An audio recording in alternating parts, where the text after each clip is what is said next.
So, is it just me, or does anybody else feel like Thor Ragnarok is out already? I mean, it is, just in every part of the world that isn't America. Strange, right? Either way, I'm very interested to see this movie. Not excited, per se, but definitely interested. And over the next 2 weeks, I hope to explain why that is. First, I want to talk about the story of this movie. It's called Thor Ragnarok, and that is a very big deal. In Norse mythology, Ragnarok is pretty much the Asgard Armageddon. It's a big-ass war, huge battle between all the gods, and pretty much everybody dies. I know I'm paraphrasing, but that's the gist. Now, a major story like that involving the Norse god Thor would make perfect sense for the Marvel version of Thor, right? And it has. Roy Thomas and John Buscema did a Thor story called Ragnarok back in the 70s, and legendary writer-artist Walt Simonson worked in elements of the story into his Surtur saga. Surtur, this. But despite explicitly referencing Ragnarok in the trailer and in the title, the movie is not necessarily based on those stories. It has elements of the Ragnarok story, but it's also following up on plot threads from Thor the Dark World, Age of Ultron, Doctor Strange, I bet you forgot about that. And oddly enough, the one comic book story that seems to have the biggest impact on the plot of Thor Ragnarok isn't even a Thor story. Thor's not in it at all. It's a Hulk story. It's Planet Hulk.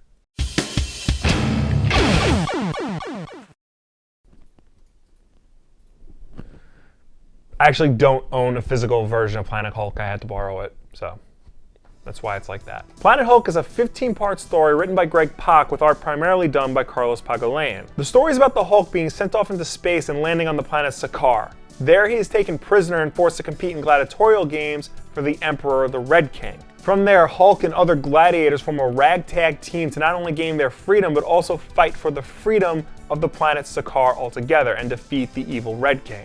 Originally released in 2006, Planet Hulk quickly became regarded as one of the best Hulk stories of all time, and with good reason. It has the large and epic feel you'd expect from a story like this, with great action and great fight scenes. But it also has a lot of great smaller scenes between the Hulk and his war-bound crew, and just how the tyranny of the Red King has affected them all, and just what their freedom and the freedom of Sakaar would mean to them. And regarding the Hulk, this isn't a typical Bruce Banner versus the Hulk story, who's the real monster, who's really in control type of deal. This story is about the Hulk, period. His wants, his desires, and how he affects the planet of Sakaar. Hell, Bruce Banner really only shows up once for one page in issue 103, 2 issues before the series end. So how do you take a huge story about the Hulk and the Hulk's effects on a planet and shove it into a movie about Thor trying to save Asgard? Obviously, this isn't going to be a direct one-to-one translation. Marvel has shown in the past that they're more interested in taking elements from the comics rather than taking what's on the page and throwing it up on screen directly. But they have to change a lot in order to turn Planet Hulk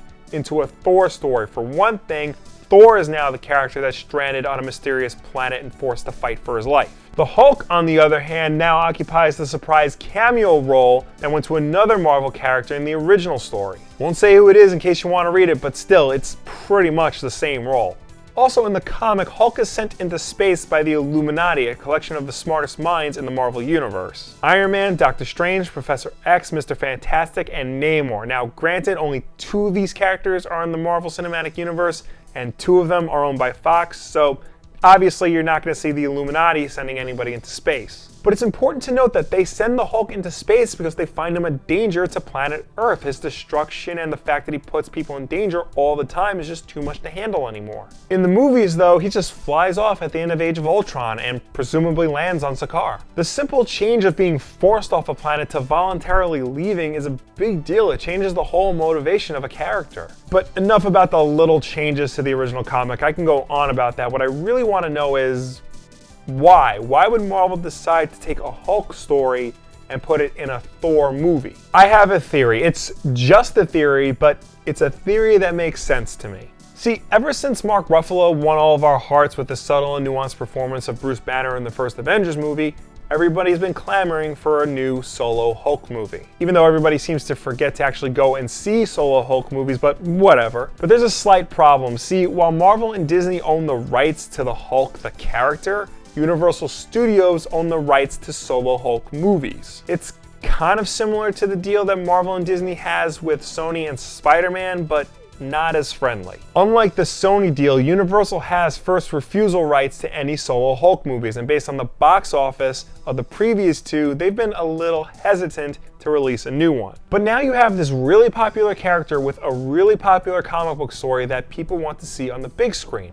What's Marvel to do?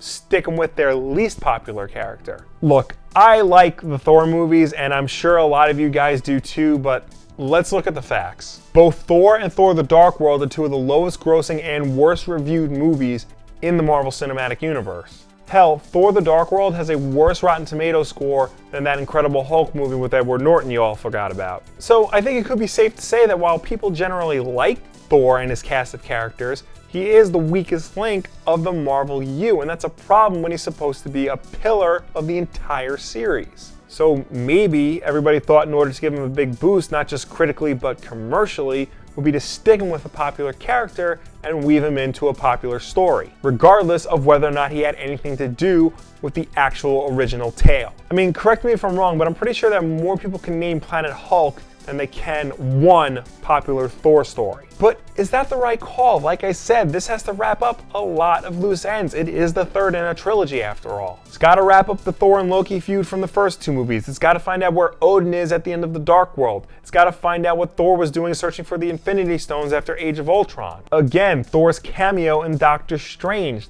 That has to get followed up on. And on top of all that, it has to deal with the Norse god Apocalypse. That's a lot for a 2.5-hour movie to handle, and now you're throwing in a big epic Hulk story into the mix. Will it work?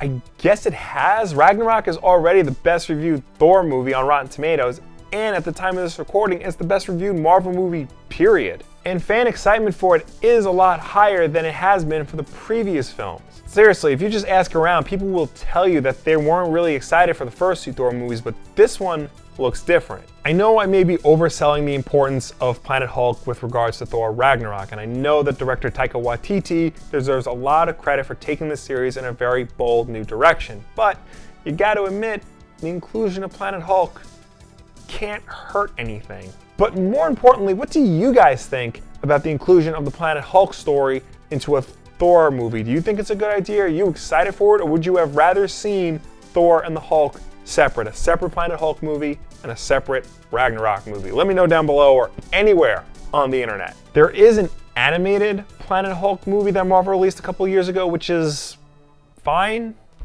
I guess it's on Hulu if you want to watch a Planet Hulk movie without the God of Thunder in it. Or you can buy the actual comic. It is very good and I do recommend it. I put a link to it in the description where you can get it on Amazon, along with a couple of other Hulk books and a Thor book that I think you'd enjoy. Of course, new videos every Tuesday and Wednesday night at 9 p.m. Eastern, Wulff Den Live. So subscribe to see all that. Click the bell icon so you get notifications for when all of our stuff goes up. Like this video and share it with a friend. Thank you all for watching. Next week, another episode on Thor.